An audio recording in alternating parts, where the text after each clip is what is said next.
Hello పిల్లలు, కథలోకి వెడదామా? రవివర్మ ఆశ్చర్యపోయాడు. ఏం చేయాలో తోచలేదు.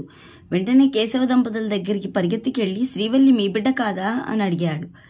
కాదన్నారు. వెంటనే రాజుగారి దగ్గరికి వెళ్లి విషయమంతా చెప్పాడు. శ్రీవల్లి మీకు దూరం అవుతానన్నప్పుడన్నా నేను అడగకుండా ఉండాల్సింది. అసలు ఎవరా అన్న ఆతృతతో చెప్పమన్నాను నాన్నగారు. నా తప్పే. నాకు శ్రీవల్లి కావాలి. నేను ఎలా అయినా సరే వెళ్ళి తీసుకువస్తా అన్నాడు. పక్కనే ఉన్న మంత్రి ఆ లోకం పేరేంటి అన్నాడు. నేను అడగలేదు అన్నాడు రవివర్మ. వేరే లోకం అంటున్నారు. పైగా పేరు తెలీదు. ఎలా వెళ్తారు? పైగా వేరే లోకాలకి వెళ్లడం అంటే సాధ్యమయ్యే పనేనా అన్నాడు మంత్రి.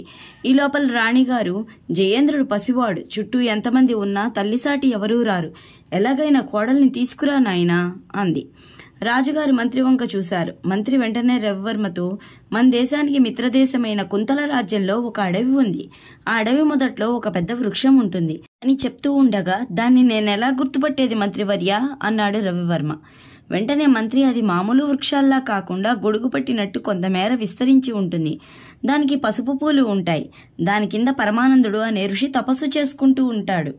పసుపు పూలు అన్నారు. అవి ఎప్పుడూ ఉండవు, రాలిపోతాయి కదా అని నీకు అనుమానం రావచ్చు. కానీ ఆ ఋషి తపశక్తి వల్ల ఆ చెట్టు ఎప్పుడూ పూలు పూస్తూనే ఉంటుంది. ఆయన నీకు సహాయం చేయగలరు అని తన మెడలో ఉన్న త్రిశూలం బొమ్మ వేలాడుతున్న ముత్యాల గొలుసును రవివర్మ మెడలో వేసి, ఇది ఆ ఋషికి చూపించు. ఆయన వెంటనే నిన్ను గుర్తుపడతారు. ఈ విషయం ఆయనకి వెల్లడించండి. తగిన సహాయం చేస్తాడని చెప్పాడు. సరేనని ఆలస్యం చేయకుండా రవివర్మ గుర్రం మీద బయలుదేరుతుంటే, విజయుడు, ఆగు మిత్రమా, నేను నీతో వస్తా అన్నాడు. వద్దు విజయ, నువ్వు మా నాన్నగారికి మంత్రిగారికి తోడుగా ఉండు. నేను ఒక్కడనే వెళ్లి సాధించుకు వస్తా అన్నాడు రవివర్మ. జయవర్మ దిగులుగా ఉండడం చూసి మంత్రి రాజుతో, ఈ సమస్య త్వరలోనే పరిష్కారం అవుతుంది మహారాజా, మీరు దిగులు పడమాకండి అన్నాడు. నేను దిగులు పడుతున్నది మా కుటుంబం గురించి కాదు. కోడలు ఇక్కడ అడుగుపెట్టినప్పటి నుండి రాజ్యం సుభిక్షంగా మారింది. 2 ఏళ్ల నుండి ప్రజలు కష్టాలు మరిచి కూడికి గుడ్డకి లోటు లేకుండా బ్రతకగలుగుతున్నారు. ఎలాగైనా శ్రీవల్లి ప్రజల కోసం కూడా తిరిగి రావాలి అన్నాడు జయవర్మ. మీరు మన ప్రజలకి మంచి జరగాలని కోరుకుంటున్నారు కాబట్టి తప్పకుండా మీ కోరిక నెరవేరుతుంది మహారాజా అన్నాడు మంత్రి. రవివర్మ ప్రయాణం చేసి మర్నాటికి కుంతల దేశం అడవి దగ్గరికి చేరుకున్నాడు. అడవి మొదట్లోనే సెలయేరు కనిపించింది. అది చూడగానే ప్రాణం లేచొచ్చినట్టయింది రవివర్మకి. కాలకృత్యాలు తీర్చుకొని వచ్చి దగ్గరలో ఉన్న ఒక వృక్షం దగ్గరికి వెళ్ళాడు. కింద గట్టు మీద కూర్చొని సేద తీరుతున్నాడు. ఆ పచ్చపూల వృక్షాన్ని ఎక్కడని వెతకాలి? ఏమిటో ఏం అర్థం కావట్లేదు అనుకుంటుండగా పైనుండి పచ్చపూలు రాళ్ల మొదలుపెట్టాయి. తల పైకెత్తి చూస్తే గొడుగులాంటి పెద్ద వృక్షం. దాని కొమ్మలు బాగా విస్తరించి పసుపు పూలతో కళకళ్లాడుతోంది. హే, ఈ వృక్షము అని లేచి చూశాడు. ఎక్కడా ఋషి కనిపించలేదు. కానీ ఋషివాడే కమండలం ఒకటి ఆ గట్టు మీద కనిపించింది. ఓహో, ఈయన ఇక్కడే ఎక్కడో ఉండి ఉంటాడు. ఈ గట్టు మీదే కూర్చొని ఎదురు చూస్తూ ఉంటా అనుకుని గట్టు మీద కూర్చున్నాడు. ఎంతసేపటికి ఋషి రాలేదు. అటు ఇటు చూస్తూ కూర్చున్నాడు. కొంచెం దూరంలో ఒక వింత జరుగుతుంటే తల తిప్పకుండా అటే చూస్తున్నాడు. ఒక పెద్ద చెట్టు, వెడల్పు కాండం ఉంది, చాలా కొమ్మలతో ఉంది. దాని నుండి ఆకులు రాలి నేలకి తాకగానే చిన్న చిన్న రంగురంగుల పిట్టలుగా మారిపోయి ఆ చెట్టు కాండానికి ఉన్న త్వరలోకి వెళ్ళిపోతున్నాయి. మళ్ళా ఒక్క పిట్ట కూడా బయటికి రావట్లేదు. ఏంటి వింత? ఆకులు పిట్టలుగా మారడం ఏంటి? అదేంటో చూడాల్సిందే అని లేచి చెట్టు దగ్గరికి వెళ్ళి నుంచుంటే చిన్న తొర్ర కాస్త ఒక మనిషి పట్టేంత తొర్రగా మారింది. నెమ్మదిగా లోపలికి వెళ్ళాడు. ఒక ఋషి చెట్టు కొమ్మలతో కట్టేసి ఉన్నాడు. ఇంకా అక్కడ కొంతమంది మగవాళ్లు, ఆడవాళ్లు, పసిపిల్లలు చెట్టు కొమ్మలతో కట్టేస్తున్నారు. పాపం ఆ పసిపిల్లలు ఏడుస్తున్నారు. రవివర్మ ఋషి దగ్గరికి వెళ్ళి, మీరు పరమానంద ఋషి గారేనా అన్నాడు. అవును. నువ్వెవరు?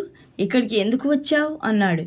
రవివర్మ ఋషికట్లు ఊడతీస్తూ, నేను కోసల దేశ రాజకుమారుణ్ణి అని త్రిశూలం ఉన్న గొలుసు చూపించాడు. ఋషి వెంటనే, ఓ, మంత్రివర్యులు పంపించారా అన్నాడు. అవును అన్నాడు రవివర్మ. ఇద్దరూ కలిసి మిగతా వాళ్లు కట్లు విప్పడం మొదలుపెట్టారు. రవివర్మ తన కథ చెప్పి, ఋషివర్య, బయట ఆకులు కిందపడి పక్షులుగా మారుతున్నాయి, మరి ఈ తొర్ర లోపలికి వస్తున్నాయి. ఆ పక్షులన్నీ ఏవి? మిమ్మల్ని ఇలా ఎవరు బంధించారు? వీరందరినీ కూడా ఇలా అని ఇంకా ఏదో అనబోయేంత లోపల ఋషి రవివర్మతో, ఇక్కడ అడవిలోకి ఒక మాయావి రాక్షసుడు ఒక 15 రోజుల క్రితం వచ్చాడు.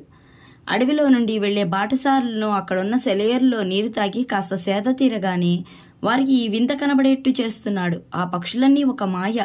ఇవి త్వరలోకి రాగానే మాయమైపోతున్నాయి. 15 రోజుల క్రితం ఈ ప్రాంతానికి వచ్చిన రాక్షసుడు, నాకు ఈ ప్రదేశం చాలా బాగుంది, నేను ఇక్కడ నివాసం ఏర్పరచుకుంటాను, నీవక్కడి నుండి వెళ్ళిపో అన్నాడు. నేను వెళ్ళనన్నాను. అదే సమయానికి అక్కడికి 4 బాటసార్లు వస్తే నా శక్తితో వారిని కాపాడదామని రాక్షసుడి మీద మంత్రప్రయోగం చేశాను. కానీ రాక్షసుడి దగ్గర ఒక పెద్ద వజ్రం ఉంది.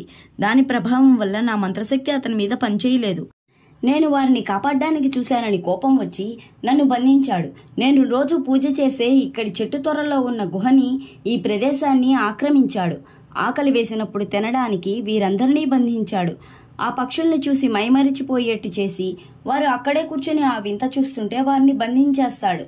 ఆహారం కోసం ఎక్కువ కష్టపడకుండా ఉండటానికి ఆ రాక్షసుడు పన్నిన మాయ ఇదంతా అనగానే రవివర్మ ఆ రాక్షసుడి కోసం చుట్టూతా చూశాడు. లేడు, బయటికి వెళ్ళాడు. వచ్చే సమయం అవుతోంది. నువ్వు నా సహాయం కోసం వచ్చావని నాకు తెలుసు. కానీ నేను ఈ పరిస్థితుల్లో నీకు ఏ విధమైన సహాయం చెయ్యలేను. నువ్వు వెళ్ళిపో అంటుండగానే ఆ మాయా రాక్షసుడు చెట్టు త్వరలోకి గర్జించుకుంటూ ప్రవేశించాడు. ఆ గర్జనకి అందరూ ఉలిక్కిపడ్డారు. మాయావు పెట్టిన గర్జన 3 సార్లుగా ప్రతిధ్వనించింది.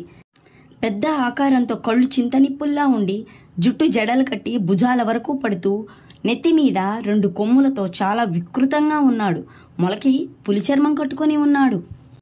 వారందరి కట్లు విప్పుండడం చూసి, ఎవర్రా ఈ దుస్సాహసం చేసింది అని అరిచాడు.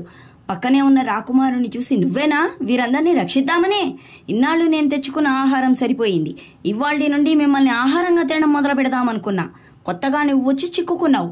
నీతోనే ప్రారంభిస్తా అని ఆలోచించేంత సమయం ఇవ్వకుండా రవివర్మ మీదికి దూకాడు రాక్షసుడు. త్రుటిలో రవివర్మ పక్కకి దొర్లి తప్పించుకున్నాడు. ఏమిటి ఈ ప్రయత్నం? తప్పించుకుందామనే అని వికృతంగా నవ్వాడు రాక్షసుడు. ఈ లోపల రవివర్మ కత్తి తీశాడు బయటికి. ఏంటి, నన్ను చంపుతావా? ఏది ముందర నాతో యుద్ధం చెయ్యి. అల్పప్రాణివి, నా మంత్రశక్తిని ఉపయోగించనులే. నా చేతిలో కత్తిని పడేయి చాలు. నిన్ను ఒక్కడిని తినకుండా వదిలిపెడతా. ఉండు, నా రూపాన్ని కూడా నీ అంత రూపంగా మారుస్తా అని చిన్నగా మారిపోయాడు రాక్షసుడు. అక్కడున్న అందరూ ఏం జరుగుతుందో అని భయపడుతూ బిక్కమొహాలు వేసుకొని చూస్తున్నారు. రూపం చిన్నదవడం ఆలస్యం. వెంటనే మెరుపులాగా రాక్షసుని మీదికి కత్తి దూశాడు రవివర్మ. రాక్షసుడు చాకచక్యంగా కత్తి పట్టుకున్న చేత్తో అడ్డు పెట్టుకుని ఆ చేత్తోనే ఒక్క తోపు దోశాడు రవివర్మని. రవివర్మ ఎగిరి అల్లంత దూరాన పడ్డాడు. కత్తి ఎగిరి జారిపడింది. అక్కడున్న జనం, ఈ రాక్షసుడు చాలా బలవంతుడు, ఈ రాకుమారుడు ఏం చేయలేడలే ఉంది, ఇక మన పని ఇంతేనా అని ఏడవడం మొదలుపెట్టారు. రవివర్మ కింద పడడంతో ఋషి రవివర్మ అని అరిచాడు. రవివర్మ ఋషి వైపు చూశాడు. రవివర్మ గోడ వైపుకి చూడమని సైగ చేశాడు. రవివర్మ గోడ వైపుకి చూస్తే అక్కడ ఒక అమ్మవారి విగ్రహం ఉంది. ఆవిడ చేతిలో చాలా పెద్ద కత్తి ఉంది. దానికి మంత్రించిన తాళ్లు కట్టి ఉన్నాయి. ఋషి వైపు చూశాడు రవివర్మ. ఆ కత్తితో చంపమన్నాడు ఋషి. కత్తి కూడా పడిపోయింది. వీడు నన్నేం చేస్తాడన్న గర్వంతో వీళ్ల వైపు చూడకుండా మిగతా వాళ్ళని బెదిరిస్తున్నాడు రాక్షసుడు. రవివర్మ ఉన్నట్టుండి పెద్ద కత్తితో తన ముందు ప్రత్యక్షమయ్యేటప్పటికి రాక్షసుడు నివ్వెరపోయి తరువాత చర్య జరపబోయే లోపలే రవివర్మ ఆ కత్తితో రాక్షసుడిని పొడిచాడు. రాక్షసుడు కింద పడిపోయాడు. అందరి హర్షధ్వానాలతో గుహ ప్రతిధ్వనించింది. ఓకే పిల్లలు, ఋషి రవివర్మకి సహాయం చేశాడా? రవివర్మ సుగంధ శ్రీవల్లిని కలిశాడా? నెక్స్ట్ భాగంలో విందాం.